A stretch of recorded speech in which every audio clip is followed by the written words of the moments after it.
திமுகவா இருக்கட்டும் சரி, இல்ல திமுகவின் கூட்டணியில் இருக்கக்கூடிய கட்சிகளா இருக்கட்டும் சரி, தமிழக வெற்றி கழகம் மீது ஒரு குற்றச்சாட்டை முன் வச்சாங்க. அது என்ன அப்படின்னா, கரூர்ல 41 பேர் இறந்தாங்க. அது யார பார்க்க வந்து, திரு விஜய் அவர்களை பார்க்க வந்ததுதானே. அப்படி இருந்தும் விஜய் அவர்கள் அங்கிருந்து தப்பிச்சு ஓடுனதுக்கான காரணம் என்ன? அவங்களுக்கு அரசியல் முதிர்ச்சி இல்ல, அரசியல் தலைவராக கூடிய அந்த அந்த கேட்டகரியில அவர் இல்ல, அவர் ஒரு தலைவரே இல்ல, தலைமை பண்பு இல்லாதவர்னு திமுகவும் திமுகவின் கூட்டணி கட்சிகளும் விமர்சனம் வச்சாங்க.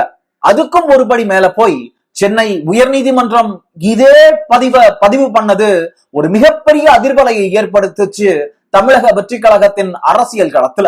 சுப்ரீம் கோர்ட்டோட ஜட்ஜஸ் இந்த வழக்கின் மீது எப்படி சென்னை ஹைகோர்ட் ஒரு எஸ்ஐடியை ஃபார்ம் பண்ணாங்க, ஸ்பெஷல் இன்வெஸ்டிகேஷன் போர்ஸ் போட வேண்டிய அவசியம் என்ன இருக்கு அப்படிங்கிற அந்த கேள்விய சென்னை உயர்நீதிமன்றத்திற்கு சுப்ரீம் கோர்ட் கேட்டிருக்கு. அது மட்டும் இல்லாம எந்த ஒரு முகாந்திரமும் இல்லாம நீங்க எப்படி தமிழக வெற்றி கழகத்தின் மீதும் தமிழக வெற்றி கழகத்தின் தலைவர் திரு விஜய் அவர்கள் மீதும் இந்த பழிய தூக்கி போடணும்னு நினைக்கிறீங்க அப்படிங்கிற மாதிரியான கேள்விகளை தமிழக அரசு மீதும் தமிழக காவல்துறை மீதும் சுப்ரீம் கோர்ட் கேள்வி எழுப்பியிருக்காங்க.